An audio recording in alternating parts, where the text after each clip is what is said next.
de esta charla, de esta conversación hoy día, va a ser principalmente que ustedes puedan preparar y redactar sus resúmenes para ciertas investigaciones. Nosotros vamos a hablar de dos tipos de resúmenes principalmente en esta charla de hoy día.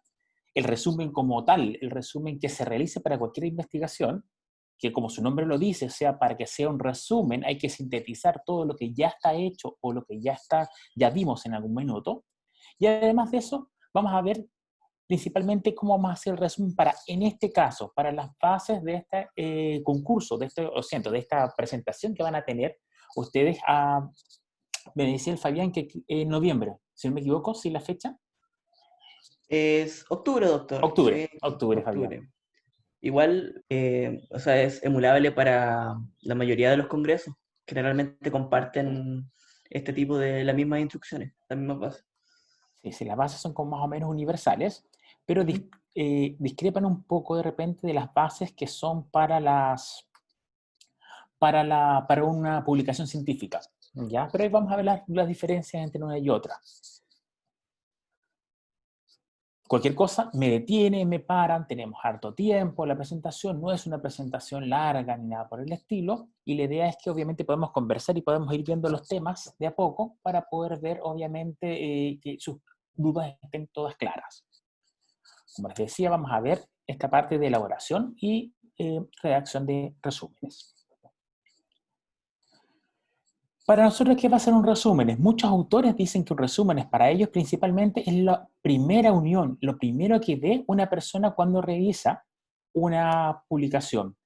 Muchas veces este resumen corresponde principalmente a cómo se encuentran, el primer muro que se enfrentan al momento de revisar una investigación, principalmente si uno quiere dar a conocer algo. Cuando usted quiere mandar a hacer, tratar de postular un trabajo, principalmente tener una pega, cuando usted quiere darse a conocer, usted manda un resumen que se llama Curriculum Vitae, que es como el resumen de dónde ha trabajado, dónde ha estudiado, qué es lo que ha realizado. En este caso es lo mismo. Aquí con nosotros nos vamos a dar, en cierta forma, a vender con lo que es un resumen. Además de eso, es una forma rápida de comunicar. ¿Qué significa? Que nosotros vamos a dejar en la menor cantidad de palabras, vamos a entregar lo esencial de nuestra publicación. Para toda publicación científica, siempre lo esenciales son tres cosas. Primero, el objetivo. ¿Qué buscamos? Puede llamarse hipótesis dependiendo del tipo de estudio. Segundo, ¿qué metodología utilizamos? Y tercero, ¿a qué conclusión llegamos? Y como siempre hemos sabido, esta conclusión tiene que estar en directa relación con el objetivo. Y además de eso nos va a permitir ver la relevancia de un tema. Muchas veces cuando ustedes van a postular, por ejemplo, en este caso, a una presentación, cuando ustedes van a postular un fondo, cuando ustedes van a dar a conocer algo, lo importante de la persona que lee es que le quede claro inmediatamente por qué es importante ese tema. Uno dice, pucha, siempre vemos los mismos temas, siempre están hablando la gente de caries, siempre están hablando de periodontitis, ya se aburren un poco con los temas, pero muchas veces lo diferente no es el tema en sí o el área, sino es cómo es abordado desde el punto de vista metodológico. Y eso tiene que quedar claro en un resumen. ¿Cuál es la diferencia? ¿Por qué mi trabajo es diferente al resto? No solamente la innovación hay que considerar, también hay que considerar las cosas antiguas, el background que ya tenemos en cuanto a ciertos conocimientos, pero hacerlo de forma diferente, de forma novedosa muchas veces. También la información, como le contaba, metodológica, y lo importante en un resumen es que sea solo lo esencial. Habitualmente no coloca en los resúmenes grandes revisiones de la literatura, ni tampoco citas. Y muy pocas veces se coloca en un resumen para una publicación científica lo que es la bibliografía. Habitualmente eso se hace en estos casos de las presentaciones a congresos, pero no principalmente para una publicación científica. La relevancia para nosotros va a ser el interés. ¿Por qué la gente tiene que leer nuestra investigación? ¿Qué tiene nueva nuestra investigación? Y eso hay que recalcarlo, porque así la gente le gusta o no les gusta. Cuando ustedes buscan publicar un artículo en una revista científica, uno lo primero que hace es leer el tipo de revista que es. Todos los comités editoriales de la revista van a presentar algo que se llama la misión de la revista, qué es lo que buscan. Por lo tanto, si mi revista es solamente de materiales dentales, quizás no les sirva que yo le presente el caso de un tratamiento. Si la revista es del área médica, A veces no se les sirven que sea del área odontológica, a no ser que esté conectado con lo médico. Por eso siempre hay que buscar el nicho al cual nosotros queremos apuntar. La información metodológica, cuando yo leo un resumen, me tiene que dar claramente la idea de la validez. Si recuerdan el concepto de validez interna, es cómo está hecho metodológicamente, liberándonos del sesgo o de este error sistemático que muchas veces nos acompaña en la investigación. Sabemos que el error aleatorio muchas veces va a ocurrir y para eso nosotros ocupamos intervalos de confianza, niveles de medición, ocupamos las estadísticas que nos ayuden para decir, no al 100%, sí, pero sí con un alto nivel de confianza, que lo que encontramos es algo bueno. Pero principalmente la validez interna es lo más importante, es como yo compensé los sesgos de mi investigación. Y así, con todo esto, nosotros vamos a poder ser aceptados en algún congreso o en alguna publicación científica o si estamos pidiendo algún fondo, vamos a poder concursar a los fondos concursables. Hay otro tipo de resúmenes. Este es el primer resumen que le voy a mostrar, que se llama resumen no estructurado. ¿Qué significa? Que es un párrafo en el cual se entrega mucha información. Esta es una publicación que fue publicada, esto fue el año pasado, lo publicamos junto con el doctor Deep y con el doctor Sima. El doctor Sima es de Belice, ¿ya? Y principalmente hicimos una revisión de la literatura en base a lo que es la eficacia, la enfermedad periodontal y salud sistémica en vejez. No todas las revistas científicas, no todos los congresos piden revisiones. Actualmente, con los periodos de pandemia, ha aumentado el número de revisiones que se han realizado, porque es difícil hacer muchas veces investigación in vivo. Pero estas tienen que tener ciertas características. Actualmente las revisiones, todos necesitan que tengan al menos algo de metodología. ¿En qué sentido? En que usted pueda comentar y decirle al resto de la comunidad científica cómo extrajo los artículos o qué sacó de información para poder repetirlo. Aquí podemos ver en este resumen que principalmente damos la presentación del tema, que es la medicina periodontal.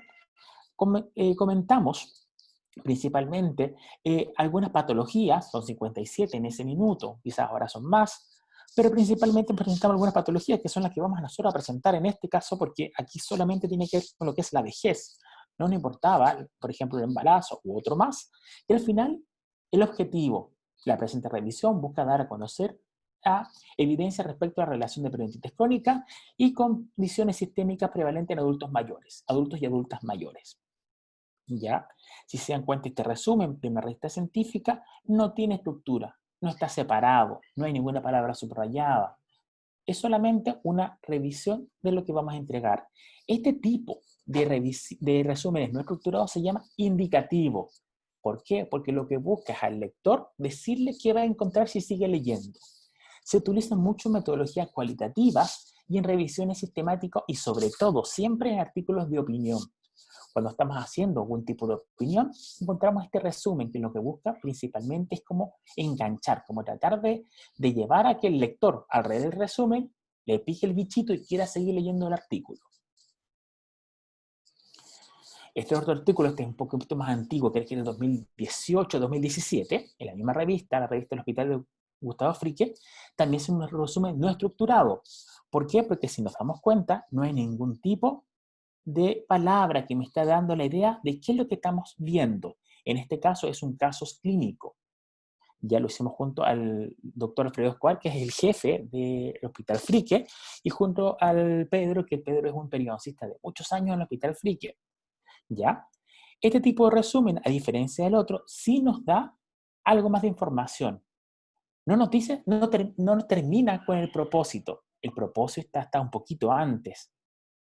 Aquí describimos que es una lesión del lupus eritematoso, describimos un poco que tiene que ver con la enfermedad de la mucosa, describimos después qué es lo que vamos a presentar. El caso de una joven con diagnóstico de lupus eritematoso sistémico desde hace 3 años, portadora de lesiones faciales, labiales, gingivales asociados a biofilm bacteriano y otros factores locales contribuyentes, y al final damos un resumen de como la conclusión de lo que nosotros queríamos llegar. Uno siempre hace un caso clínico con el objetivo de presentar alguna información. Pero ¿qué información queremos presentar? Una información que si yo me pusiera a esperar muchos pacientes con lupus eritematosos que tengan manifestaciones orales, quizás sean mucho lo que pase. Actualmente, ustedes van a poder ver en las revistas científicas también, sobre todo en estas revistas que te venden algunos materiales dentales, que la forma de ellos de presentar un composite, por ejemplo, o un sistema adhesivo, es mediante un caso clínico. Te dicen, mira, rehabilitación estética vestibular o estética en dientes anteriores y todo eso, a propósito de un caso, pero al final lo que están tratando de mostrarte es el nanopartícula que ellos están publicitando, o el sistema adhesivo, o el ácido, o algo así. Por eso, cuando uno tiene pocos casos y quiere dar a conocer algo, lo hace mediante este tipo de publicaciones, que son los casos clínicos. Puede ser uno, pueden ser dos, pueden ser tres, puede ser un caso clínico o un grupo de casos clínicos. No confundir, por favor, casos clínicos con series de casos. Acuérdense que son metodológicamente absolutamente diferentes. En este caso, el propósito de esto era dar a conocer a toda la área médica, porque esta es una revista médica, no es una revista odontológica, que miren la boca de los pacientes que tienen lupus eritematoso. Este caso no es estructurado porque no está separado por ítems, y a diferencia del otro, que era informativo, que buscaba enganchar, que la persona tratara de leer el artículo, de cómo tratar de seducir a la persona que estaba leyendo, este caso, este resumen, da más información. No entrega toda la información, no vemos la edad, no vemos, por ejemplo, las otras patologías que tiene la paciente, no vimos todo el caso. Por ejemplo, esta paciente supo que tiene lupus eritematoso cuando perdió un bebé. Ahí recién se dio cuenta. Y todos esos detalles están contados dentro del caso, pero no está acá porque obviamente el resumen tiene que ser lo más acotado posible. Y este es el último caso que habitualmente es el más que vemos nosotros, que son un resumen estructurado. Este es un artículo del año 2019, también, de hecho creo que sí, fue 2019, ¿sí? De la revista Piro, que actualmente cambió de nombre esta revista, si ustedes la buscan. La revista Piro, cuando partió se llamaba Revista de Periodoncia, o de la Sociedad de Periodoncia, después pasó a ser de la Sociedad de Periodoncia, Implantología y Rehabilitación Oral, por eso se llama Piro, Periodoncia, Implantología, Rehabilitación Oral, y después se empezó a cambiar su nombre, y actualmente tiene un nombre en inglés, no me recuerdo el nombre que tiene, pero ahora ya no solamente tiene esas tres sociedades, también está la sociedad de ortodoncia, está la sociedad de odontopediatría, aumentó mucho, y obviamente ya el nombre Piro queda como muy cortito. O sea, creo que se llama algo de internacional, de avances internacionales, ¿ya? En este caso con el Pablo hicimos una investigación para lo que es ver cuánto saben los cuidadores de los ELIAMS de Valparaíso respecto al tema del cuidado oral. Y aquí en este resumen ya podemos ver que tiene una estructura.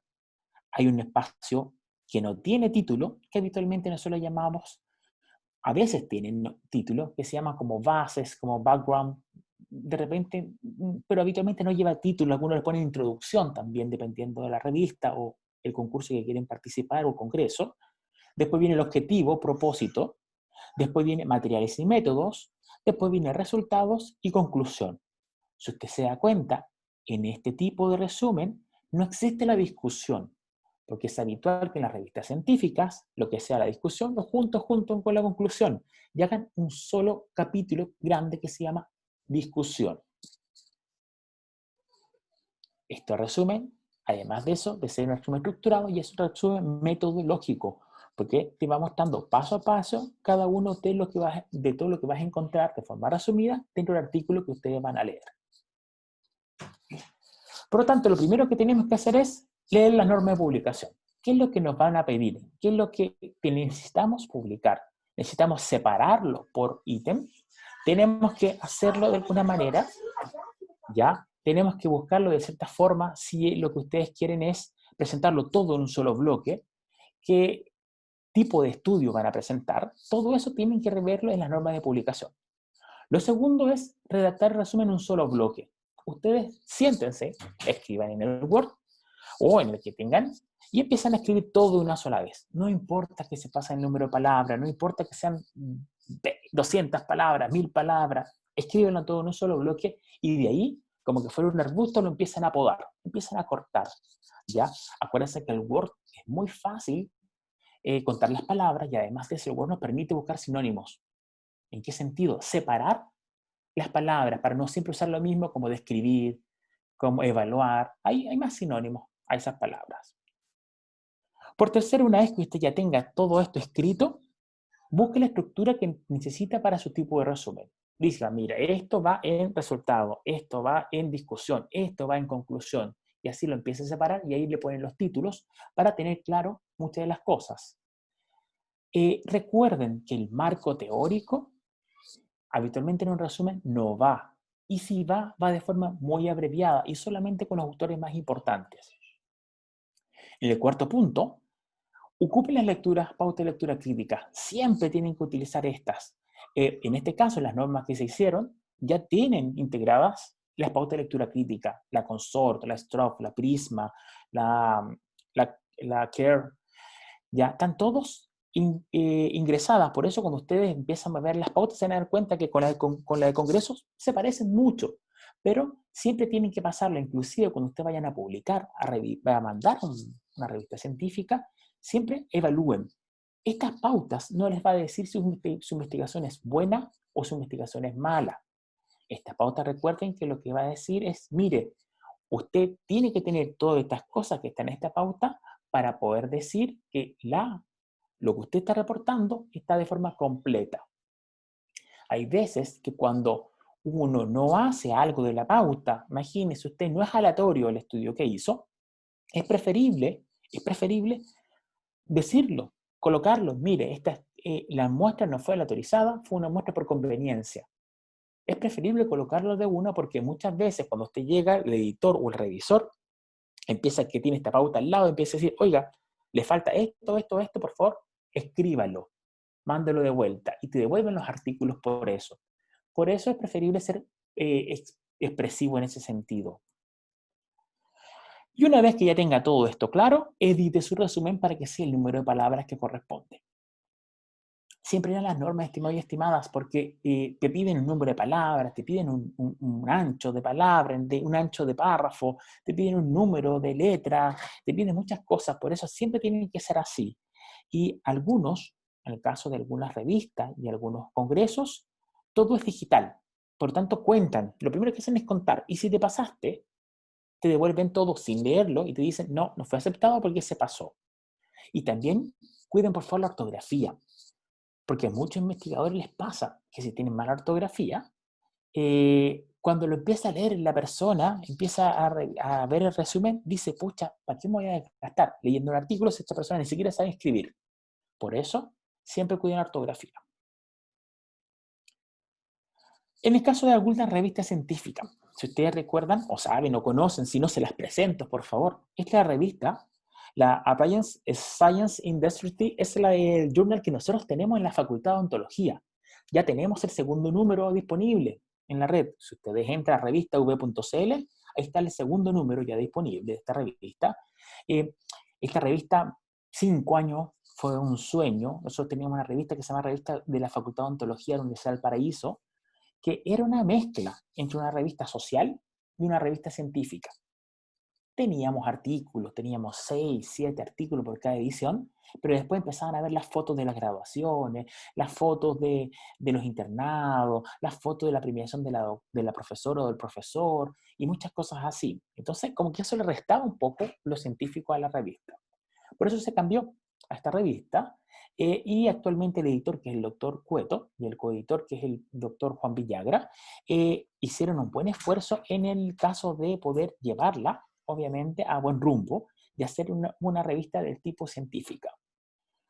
No estamos indexados todavía en ningún tipo de indexación internacional, ni en Latindex, ni en Scopus, ni tampoco en Cielo, ni nada, porque para eso hay que esperar un tiempo. Para que haya una indexación, necesitamos que pase el tiempo y que después que ya tengamos 2 o 3 años ya de ir avanzando con la revista, ahí se postula a este tipo de indexación y te dan la indexación. ¿Ya? Hay una cosa que se llama directrices para los autores. Ustedes van a buscar la directriz de los autores y ahí dice el resumen en este caso. Te dicen que sea en español, que sea en inglés, o solamente en inglés en el caso de que el artículo sea en inglés. Puede ser cualquiera de las dos. Te dicen el número de palabras máximo 250 y que tiene que incluir 5 palabras claves o keywords en el caso de que sea en español o en inglés. Habitualmente se piden que sean términos match para que su indexación sea más fácil. Dice que ya tiene que tener una estructura esto, que es el objetivo, materiales y métodos, resultados y conclusiones. Esto es algo básico, clásico para todas las revistas científicas, es como algo similar. Van entre las 250 y las 300 palabras, no más que eso los resúmenes. En el caso de este congreso que se va a tener, concurso científico, tenemos un cuerpo de un resumen que deberá tener al menos un máximo de 400 palabras, excluyendo la bibliografía, ni el título y las secciones. En este sentido, la bibliografía sí se va a pedir en el caso de los resúmenes, y pueden emplearse cualquier abreviatura, pero siempre que se ocupe de alguna abreviatura, aunque sea algo que todos conozcamos como ONU, OMS o algo similar, o MinSal, siempre tiene que ir la palabra primero puesta y después entre paréntesis su significado. Pero eso es la primera vez solamente, ¿ya? Toda la palabra no escrita en español tiene que ir en cursiva. Esto va a ser para todos, tanto para los trabajos de investigación, para los casos o para las revisiones bibliográficas. Acuérdense que el trabajo de investigación. En el trabajo de investigación nos piden que tengamos la introducción, que principalmente sea en base a la literatura, al marco teórico que nosotros tengamos. O sea, usted tiene que resumir su marco teórico. Además de eso, nos están pidiendo materiales y métodos por separado de lo que es la introducción, ¿ya? En esta introducción se sobreentiende que debe ir dentro de ella el objetivo general y el método específico cuando se tienen más específicos. Hay veces que las investigaciones son tan puntuales que no tienen tantos objetivos específicos. Y además de eso, siempre en el caso de una investigación del tipo experimental o analítico, tiene que tener una hipótesis de trabajo. Además de eso, en materiales y métodos nos están pidiendo que expliquemos claramente, en materiales y métodos, ya vamos a entrar en detalles que tiene que tener materiales y métodos, nos piden también el resultado, ya qué es lo que se encontró como resultado y los análisis estadísticos más importantes. En este caso, se nos pide una discusión también que vendría siendo sobre la explicación del tema. Recuerden siempre que una discusión tiene 3 componentes. Lo primero es, ¿qué encontraron ustedes? No es repetir los resultados, porque los resultados habitualmente cuando uno los pide son con números. Usted me va a decir, mire, la prevalencia de caries es 5,8 o el COPD. O usted me va a decir, mire, no, el índice del PSR periodontal que más se repitió es el índice 3, el número 3 asterisco, por ejemplo. Pero ahí usted, y me va a decir porcentaje, 40%, 30%. Ahí todo lo que sean números van a los resultados, pero en la discusión van los mismos resultados, pero de forma escrita. Eso es siempre lo primero que tiene que tener. Lo segundo que tiene que tener una buena discusión es que usted me explique en su investigación por qué encontró lo que encontró, a qué usted debe ese encuentro. Quizás los pacientes comían muchos dulces, quizás los pacientes tienen poca educación, quizás los pacientes realmente no tienen acceso ni oportunidad a lo que es la atención dental ni periodontal, como por ejemplo. Y lo tercero que necesitamos en esta discusión es que ustedes nos digan cómo está su investigación, sus resultados en base a la literatura internacional o nacional. O sea, que usted compare. Les recuerdo que la discusión no es solo comparar con otros estudios. ¿Qué es lo que habitualmente ocurre? Habitualmente lo que ustedes hacen es comparar. Es decir, mira, tenemos 5 estudios, lo comparamos con mis resultados, tenemos 4 estudios que son diferentes a mis resultados. Si su estudio es igual, es el mismo que lo que usted encontró, usted, por favor, no necesita desgastarse repartiendo las cosas. Lo que tiene que hacer principalmente es mostrar solamente que son iguales. En el caso que sean diferentes, ahí sí usted tiene que justificar por qué es diferente su resultado a otro resultado. ¿Qué fue diferente? La forma en que tomaron las muestras. ¿Qué fue diferente? La muestra en sí o el tamaño muestral. ¿Qué fue diferente? Eso es lo que tienen que encontrar en la discusión. En las conclusiones, habitualmente usted tiene que copiar los objetivos o hipótesis, pegarle en conclusión y resolverlo. Nada más que eso. Uno siempre busca que haya una conexión o que haya una relación entre el título, el objetivo y la conclusión. Si mi título se llama Evaluación del estado periodontal en pacientes síndrome de Down, mi objetivo es evaluar el estado periodontal en pacientes de síndrome de Down de tal persona. Acuérdense que cuando son estudios descriptivos siempre tiene que ir el lugar y el tiempo. Y en el caso de los resultados sería el estado periodontal de los pacientes de síndrome de Down de tal parte es así. Por lo tanto, siempre tiene que haber una correlación entre las tres cosas y uno busca esa correlación. Las palabras claves entre 3 a 5, uno siempre preferiría que fueran términos match porque son más fáciles estos términos después para indexar en revistas o para indexar de alguna manera. Y por último, la bibliografía tiene que ir en un formato, que en este caso es el formato Vancouver. Yo les recomiendo, inclusive se lo digo a la sociedad científica, que sería bueno, por ejemplo, pedirle a Berito de Biblioteca, a Berito Alvarado, que le hiciera un taller o le haga una capacitación sobre los sistemas de gestores bibliográficos.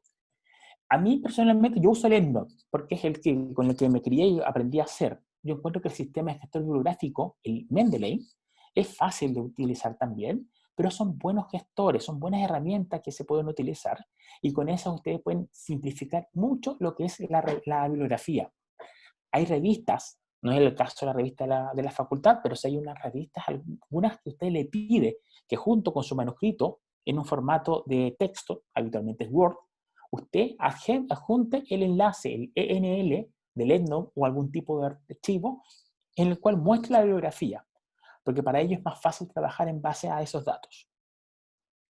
En los casos clínicos lo mismo, si no me equivoco. Sí, 400 palabras, excluyendo la bibliografía de los títulos y las secciones. Y en este caso, principalmente, se cambia todo lo que vendría siendo el material y método por el reporte del caso. Habitualmente, cuando uno hace este tipo de resumen, lo más importante es esto, el reporte del caso. Tiene que ser una anamnesis completa, una anamnesis en la cual usted presente la edad, el lugar, los factores, los determinantes sociales muchas veces de estos mismos pacientes, los complementos, los exámenes. En los resúmenes no pueden poner las imágenes, no pueden pegar las fotos, no pueden pegar también poco nada de eso, pero sí es importante que usted pueda colocar acá al menos los resultados de los exámenes complementarios y tiene que obviamente hacerlo. La conclusión es más o menos similar, la discusión es lo mismo, es compartir con la literatura y la bibliografía también el mismo formato Vancouver, que es el formato obviamente de este concurso. Y por último, revisiones bibliográficas que se hacen. Recuerden que actualmente hay tres tipos de revisiones. Hay revisiones bibliográficas, narrativas, que son estas revisiones en las cuales usted toma algunos artículos sin ninguna metodología, las coloca dentro de un archivo y lo presenta y lo muestra. Ese tipo de revisiones narrativas siempre tienen un sesgo, que es el sesgo de la intención del autor. Si yo como autor quiero que gane el composite de marca Barraza, por ejemplo, o coloco solamente los artículos donde la marca Barraza gana. Pero en cambio, si yo quiero que no, que la marca Jaime le vaya bien, coloco todo lo que sea de la marca Jaime. Da lo mismo, pero siempre hay una pequeña intención. ¿Por qué? Porque no hay una metodología. Y hay un sesgo, que es el sesgo de publicación, que se evidencia muchas veces en estas revisiones del tipo narrativa. En cambio, hay otro tipo de revisiones que ya son revisiones sistemáticas, en la cual usted explicita y demuestra al resto, hace manifiesto una metodología, y una metodología que es reproducible. Y el momento de ser reproducible, usted elimina el sesgo de la publicación. Y eso es lo que uno tiene que apuntar. Aunque al final termine siendo usted una revisión narrativa, sin ningún tipo de análisis, es bueno que usted siempre coloque la metodología que se colocó. Esta revisión sistemática, usted la puede complementar si el objetivo es un dato cuantitativo con un metaanálisis. El metaanálisis no es nada más que una herramienta estadística que le va a decir a usted con cierto nivel de confianza, sobre todo por los intervalos, si lo que usted está investigando en cuanto a números es bueno o es malo. Y por último, actualmente hay una tercer tipo de revisión que se llama las umbrellas, como sombrilla, que son revisiones de revisiones sistemáticas. Porque ¿qué pasó? Que de repente hayan tantas revisiones sistemáticas sobre el mismo tema que ahora se hacen revisión sobre todas las revisiones sistemáticas, y esa revisión tipo umbrella. Hay pocas en la literatura, pero ustedes van a encontrar de repente que hay un umbrella anotado en alguna publicación en el título, y es por eso. Es una revisión de revisiones sistemáticas. En este caso, la metodología es muy importante. Tienen que ir, aunque sean al final, usted nos haga algo narrativo en la discusión, es importante que la metodología vaya para saber cómo trajo la literatura.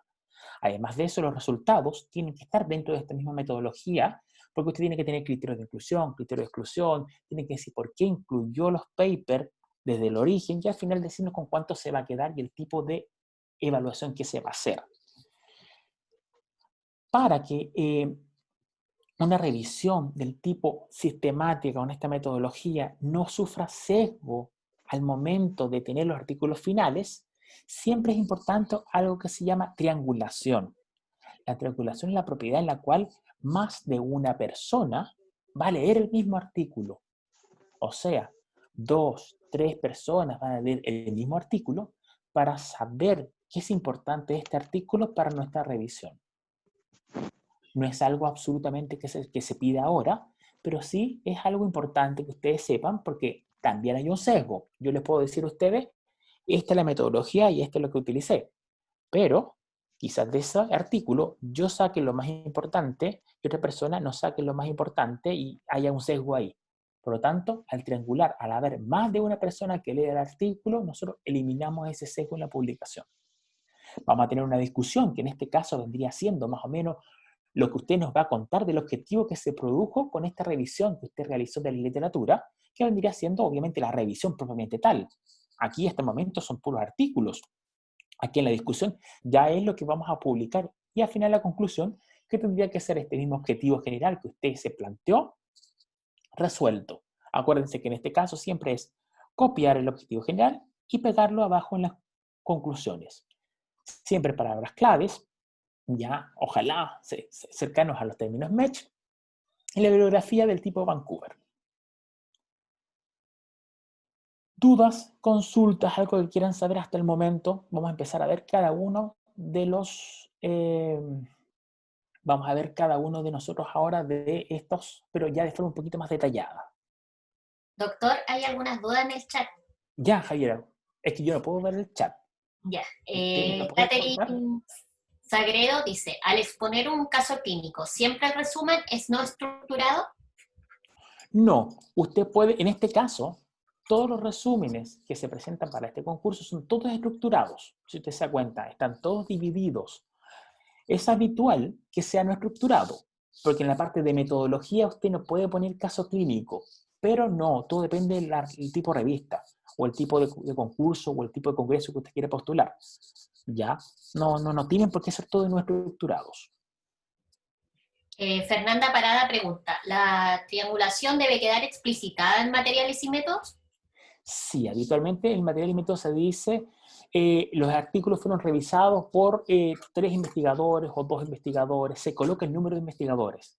Y en ese minuto, inclusive las pautas te piden ver si es más de una sola persona. Si, estimado y estimada, siempre dudan de un artículo que haya sido hecho por una sola persona. Por eso significa que hay algo un poco subjetivo en la mirada del artículo. Cuando son 2 personas ya hay una discusión, quizás una pelea. Cuando son más de 2 personas también ya hay más. También duden cuando sean muchos artículos para algo muy simple, porque es imposible que en un caso clínico, por ejemplo, vayan 5 personas, o sea, como 5 personas revisaron un solo caso clínico, a no ser que sea un caso muy grande y no sea maxilofacial, el otro sea ortodoncista, el otro patólogo, cosas así que sean diferentes. Pero habitualmente la triangulación tiene que hacerse al menos por 2 personas y tiene que estar explicitado. Hay otra pregunta de Fernando Cabrera, o sea, Fernando Pérez, dice, ¿en la metodología de una revisión deben ir los términos de búsqueda? Siempre. En la metodología de la investigación usted tiene que decir cuáles son los conectores booleanos y cuáles son los tesauros que utilizó. ¿Ya? Y ahí tienen que ver. De todas maneras, esto es un comentario a aquellos estudiantes que están en la carrera y estuvieron en la malla antigua, todo lo que es ontología basada en la evidencia fue así como un paso, así como un saludo a la bandera, por decirlo así, porque en algún minuto lo vieron, no supieron que existía. Y los que están en la malla nueva sufrieron un poco con la asignatura de OVE, que parte mañana en la tarde a todo esto, ¿ya? Y obviamente porque en el segundo año de la carrera, en el segundo semestre, se hace como una asignatura probablemente tal, ¿ya? Nosotros esta asignatura cada vez ha ido creciendo un poquito más y se ha ido complejizando un poco más porque nos damos cuenta que, claro, pueden mucho, una asignatura en la cual los estudiantes trabajan en grupo, Hay muy pocas evaluaciones individuales, muy pocas, ¿ya? Todo es grupal. Y ahora vamos a ingresar este año algo nuevo que son estos que yo contaba, los gestores bibliográficos. Vamos a pedirle al estudiante que termine haciendo una revisión narrativa, principalmente utilizando el EndNote o el Mendeley, todavía estamos en discusión ahí, quizás el Mendeley puede ser. ¿Para qué? Para presentar toda esta bibliografía ordenada. No sé si conocen el Mendeley, pero es un buen tipo de programa porque te permite, en el mismo Word, ordenar la bibliografía. Entonces, ¿qué ocurre habitualmente? Que tú vas escribiendo y después encuentras un artículo y ese artículo, esa información, tú la quieres colocar más arriba. Y si yo lo coloco más arriba, tengo que correr todos los numeritos de abajo y hacerlo, y antes se hacía de forma manual.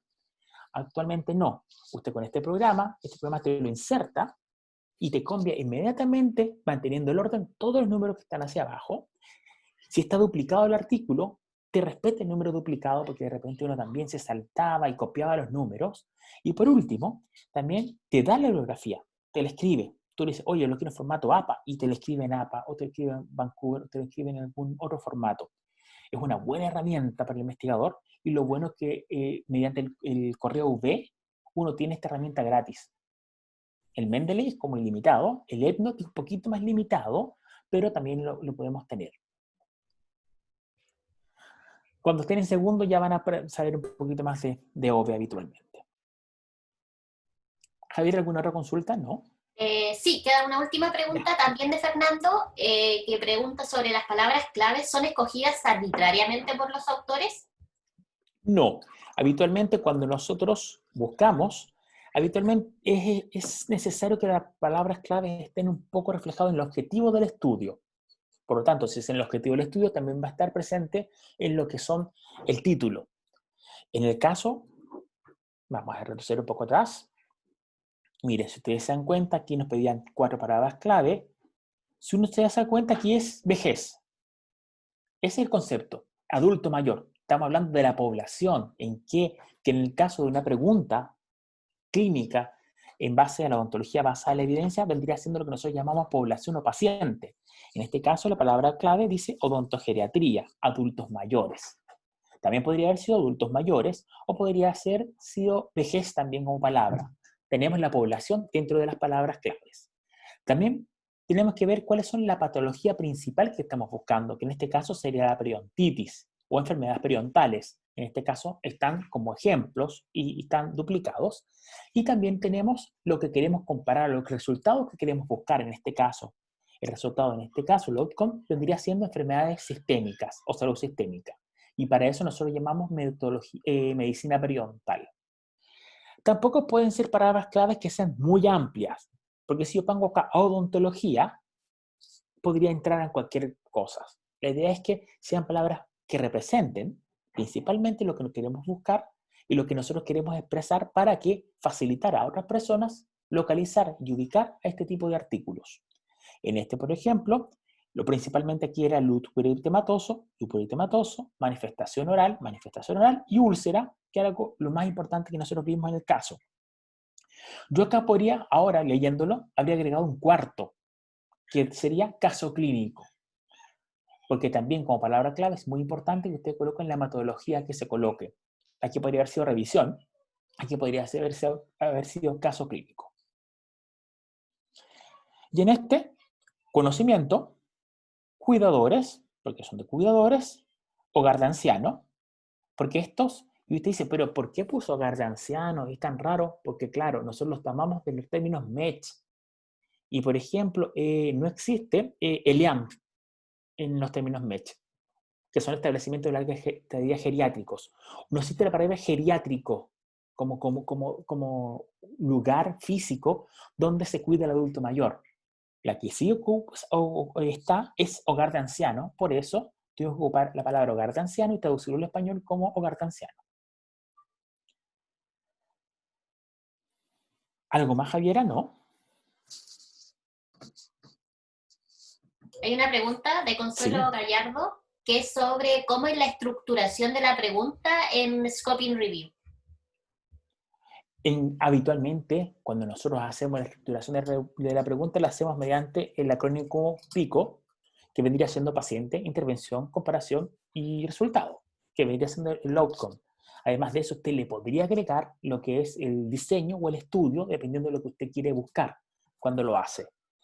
Pero ahí tiene que ver claramente cuál es el objetivo de lo que usted está buscando. ¿Qué es lo que usted quiere buscar?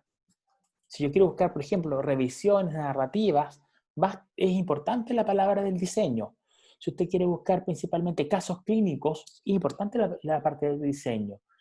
Por lo tanto, siempre tiene que tener esos 5 componentes, que es la población o el paciente, adulto, niño, niños con necesidades especiales, adultos hipertensos, ahí tiene que estar muy explicitado.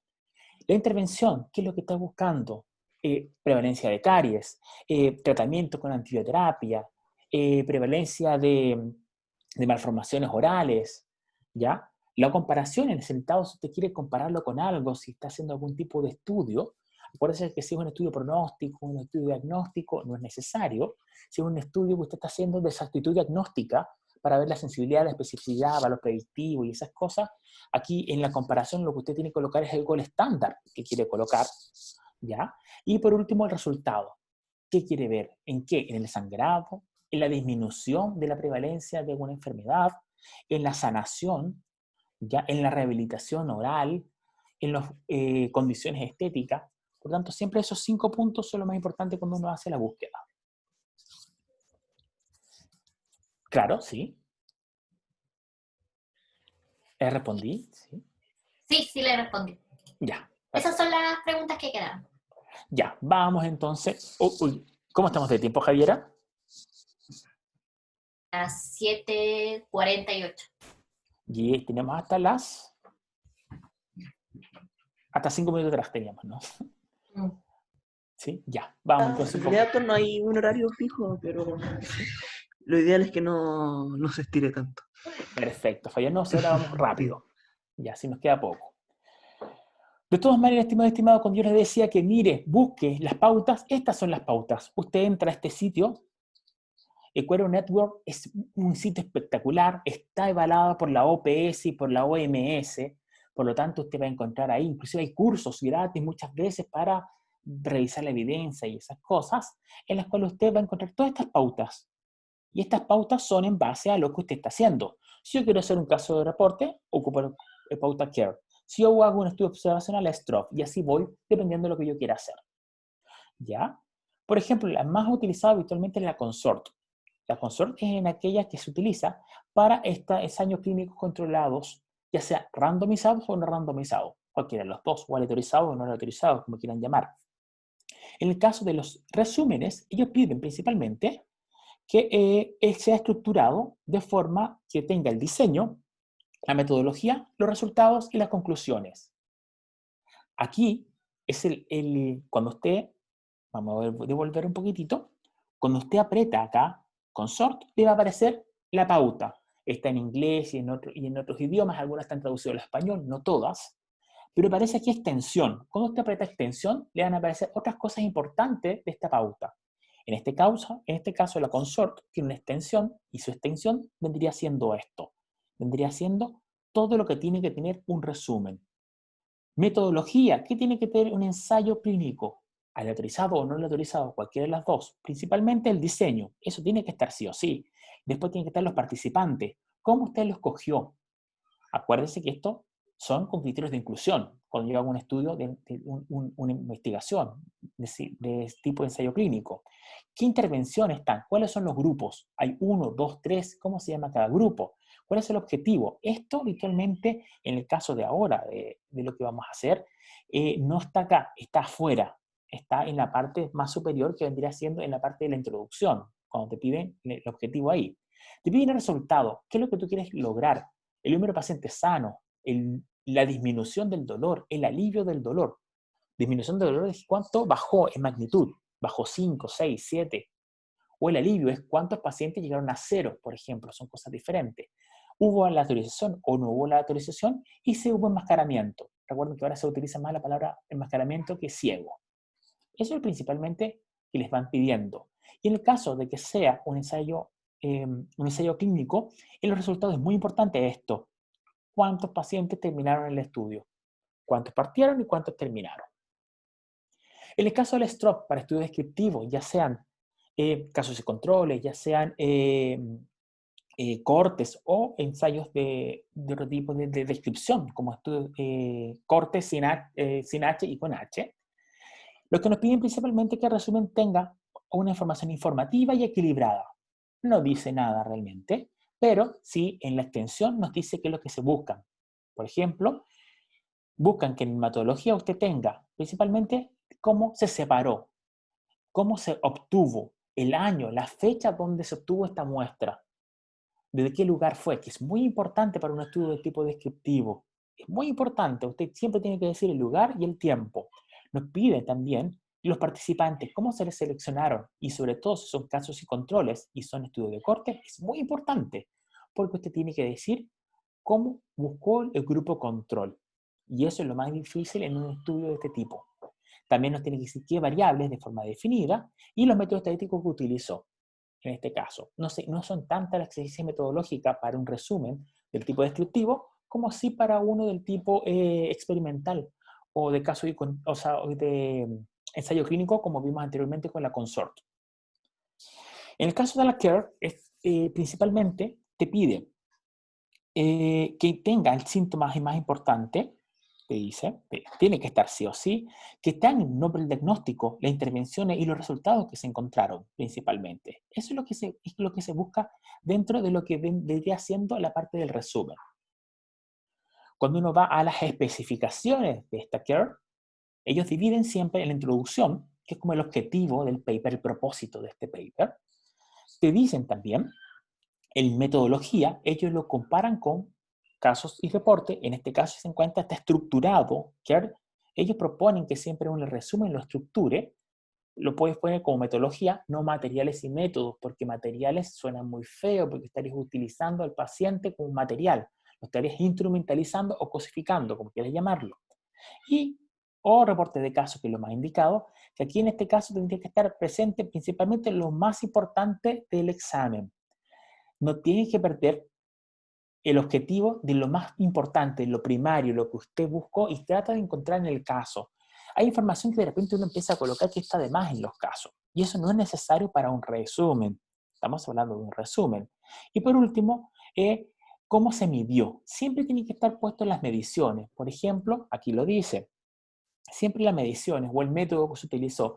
Se utilizó radiografía, cuáles son los valores o cuáles fueron los cambios en la radiografía. Se utilizó exámenes de sangre, cuáles fueron los valores de exámenes de sangre. Siempre tienen que ir con eso. Y en el caso de estos, siempre tienen que ir con fechas. No es necesario que usted coloque, mire, que fue el 17 de septiembre del 2020. No, usted puede decir a los 3 meses siguientes, puede colocar a los 3 meses posteriores a la primera medición, cosas así, si usted no quiere dar una fecha exacta.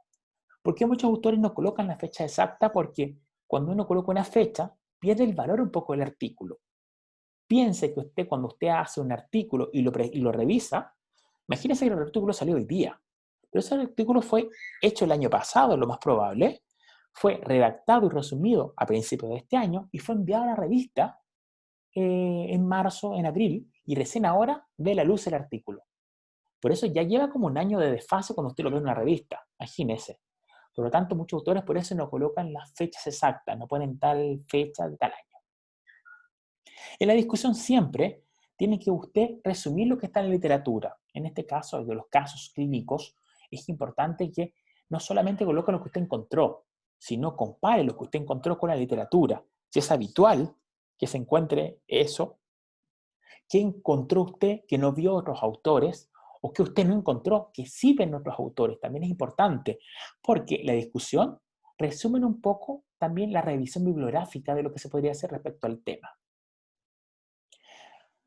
Y la Prisma, por último, se utiliza para todo lo que son las revisiones sistemáticas. En este caso, el resumen está pidiendo que tenga solamente el resumen, objetivos, los datos, y los criterios de elección o los criterios de inclusión para escoger los estudios que participan en la intervención, cuál fue la intervención que se utilizó, cuáles fueron los pacientes que se vieron en el estudio, obviamente, los resultados, las limitaciones, las conclusiones y todo lo que son los encuentros dentro de el número de artículos que se revisaron, cuáles fueron los últimos que se vieron, Todo eso pide un resumen. Si se cuenta, en este caso, la colaboración Prisma pide más cosas dentro de sus resúmenes que las otras que están arriba. Porque es más fácil equivocarse, estimado y estimado, y es más fácil que usted lo pille si se equivoca en una revisión sistemática que en los otros estudios o en los casos clínicos.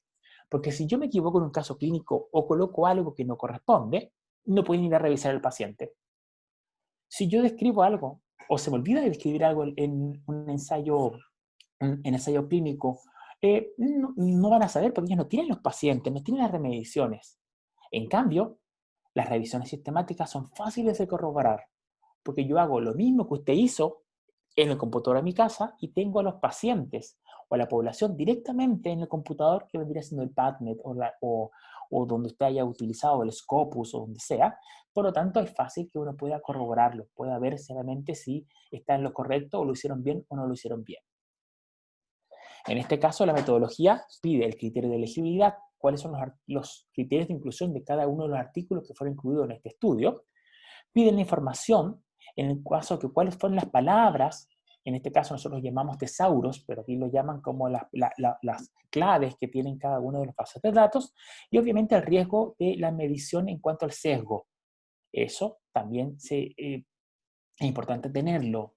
Ya, pero eso muchas veces no se ve en la metodología de lo que es el resumen. Muchas veces este control de los sesgos se ve durante el resultado. Aquí es importante la triangulación. Colocar, mira, al final fue revisado por 3 personas, 4 personas o 2 personas al menos para poder decir que, mire, confío en mi trabajo porque no lo hice yo solo encerrado en mi casa porque estaba aburrido en cuarentena.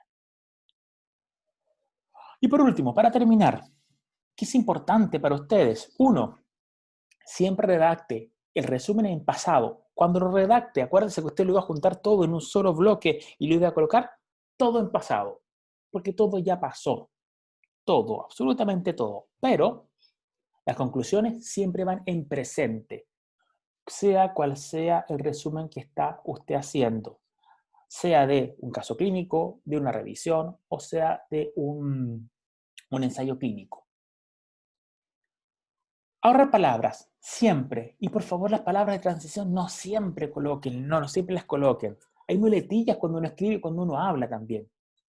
Yo, por ejemplo, siempre digo habitualmente. Es como algo normal, es habitual. ¿Ya? Por lo tanto, usted tiene que evitar esas muletillas al escribir. Y sobre todo las palabras de transición, como por ejemplo, por lo tanto, es decir, sin embargo, también, además. Hay que colocarlas si son necesarias. En español nos trata de darle como un sentido, como algo muy bonito al resumen, para que se lea bonita, pero no es necesario. El lenguaje científico es súper rudo y es súper estricto. Si usted lee en inglés, es como súper estricto. Los pacientes fueron 4, se separaron en TENT, es como así. No tienen una gran conexión entre una frase y otra con una palabra. En el caso del español tratamos de hacerlo, pero no es necesario. No debe aportar más información extra que sea el artículo o lo que usted va a presentar o el póster que va a presentar. Por ejemplo, si yo coloco que esta persona, en mi caso clínico, vivía en la casa con 5 personas y lo pongo en el resumen y no está en mi póster o no está en el artículo, no corresponde. Por lo tanto, siempre primero ojalá redactar o tener claro más o menos lo que se escribe en el artículo. Y por último, no debe citarse referencias en el caso de que usted los mande a una revista científica. Si usted lo manda a una revista científica, un resumen común y corriente, no lleva referencias bibliográficas. En este caso sí, porque así las personas que revisan evalúan si la literatura está actualizada. Muchas veces no van a ver si realmente su referencia corresponde. Para eso hay herramientas. Por ejemplo, la universidad tiene una herramienta que se llama el URCUN. Y esta herramienta yo la puedo pasar, lo que usted mandó como resumen, lo puedo pasar por esta herramienta y veo el porcentaje de plagio o porcentaje de coincidencia en este caso. Una buena herramienta. Pero lo que se busca es que la literatura que usted haya revisado sea más o menos actual. Hay artículos, hay publicaciones que te piden que sean de los últimos 5 años, como para obligarte a que no te quedes con encontré un artículo y de ese artículo saqué toda la bibliografía que estaba en ese artículo. que muchas veces pasan. Recuerden que al citar tienen que citar la fuente primaria. Si yo tengo un artículo de Barraza y colaboradores, ¿ya? Y ahí está citada Calugo y colaboradores, no puedo citar a Calugo, tengo que citar a Calugo citado por Barraza, en este caso, ¿ya? O a no ser que yo sí pueda acceder a lo que sea el paper de Calugo. Para rescate de literatura, y esto tiene que haberlo dicho el doctor Segovia la vez anterior, pero les aconsejo utilizar el proxy de la universidad, porque ahí ustedes pueden tener acceso a muchas revistas que desde su casa no van a tener, como un internet común y corriente. En cambio, con el proxy es como que usted estuviera allá en Playa Ancha, en la subida Carballo. Y eso es todo.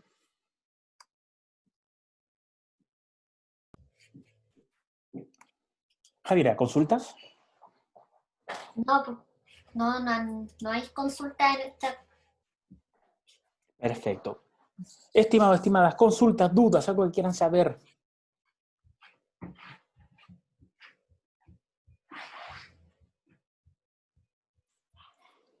Consultas, dudas. No, y la segunda parte era como más o menos la repetición de lo que estaba adelante. Constanza pregunta si es válido colocar que fue hecho a principios del 2019. Sí, puede colocarse, o dependiendo de lo que es, puede colocarse solamente el año 2019. No es necesario colocarlo. Pero para estudios descriptivos, cuando usted va a hablar sobre la prevalencia de algo o sobre la presencia de alguna característica o el comportamiento de una población, es importante que ponga el lugar y el lugar donde se hizo, el corrector de muestra, y la fecha. Porque, por ejemplo, quizás la prevalencia del estrés o de bruxismo no es la misma el año pasado, primer semestre de 2019, y el primer semestre de 2020, porque los contextos son diferentes. Por eso es siempre importante la fecha.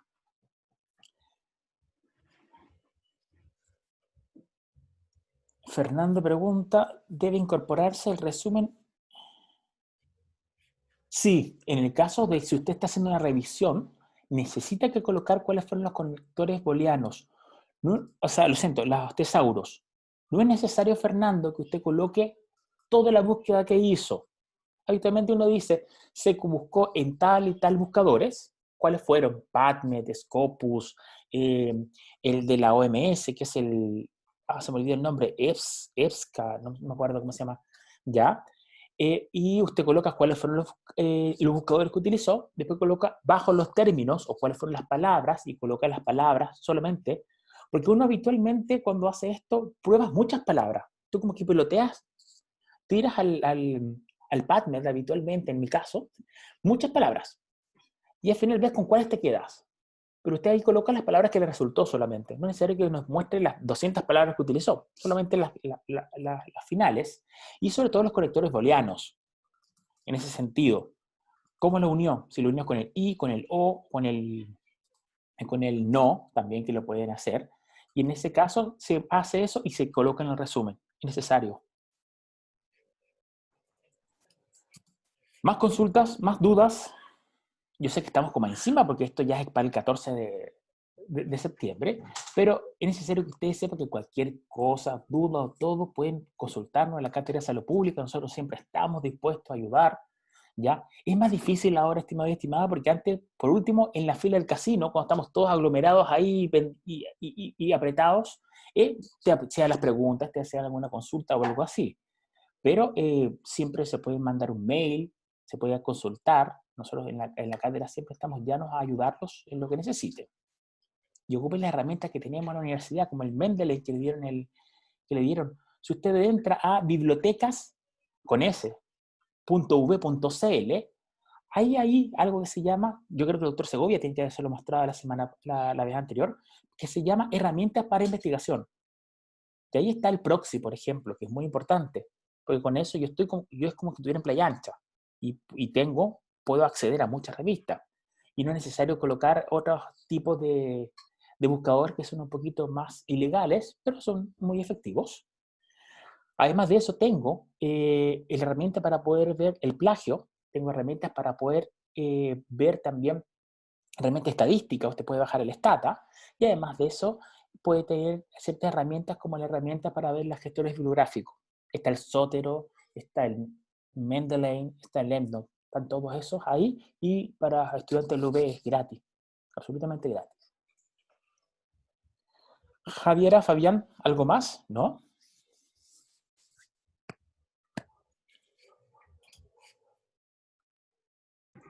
A ver, Acá ¿algo más? Samuel nos pregunta, quedan algunas preguntas. Samuel nos pregunta, doctor, muy buena presentación, dice primero. Quería preguntar, ¿recomienda alguna herramienta para identificar artículos duplicados? Siempre es bueno ocupar alguna herramienta, pero mire, si usted ocupa un gestor bibliográfico, Samuel, el gestor bibliográfico le va a hacer toda la pega. Inclusive, cuando uno ve los cuadritos, los resúmenes que aparecen los nombres, eso lo hace mediante gestores bibliográficos. Yo vuelvo a repetir, yo el Mendeley lo utilicé en algún minuto, me quedé con el EndNote porque era como el que más nos solicitaban, pero sí es bueno utilizar alguno de estos tipos para las herramientas. Hay muchos programas que usted puede utilizar, hay semáforos, hay sistemas grades, hay otros tipos que se pueden utilizar en base a las revisiones sistemáticas y la evidencia. Pero para el nivel que estamos trabajando, con el puro gestor, con que aprende usted a utilizar el Mendeley o el EndNote, con eso le hace la pega sin ningún problema, porque le avisa que está duplicado un artículo. Doctor, acá Fernando Pérez nos dice, veo que redacté mal mi primera pregunta. Me refería a si los términos de búsqueda deben incorporarse en el resumen de una revisión. Eso lo contestamos ya, Fabián, pero sí, los términos tesauros Sí, no, sí. tienen que colocarse sí o sí. Ya, y la anterior también la contestamos, la de la constancia. Ah, perfecto, sí, sí, sí. Contestamos una pregunta. Y creo Ay, que perdón. no estamos bien. No hay más preguntas al momento. Perfecto, Javiera, ya. ¿Estamos entonces?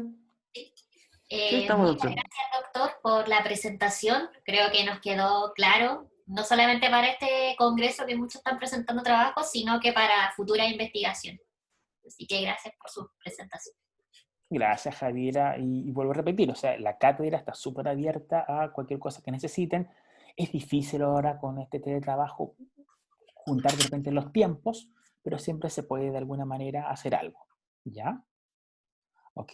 Gracias por todo y gracias por la invitación. Será hasta otra oportunidad. Gracias, doctor.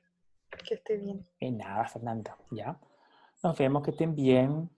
Chao, doctor, que esté bien. Gracias. Chao. Buenas noches.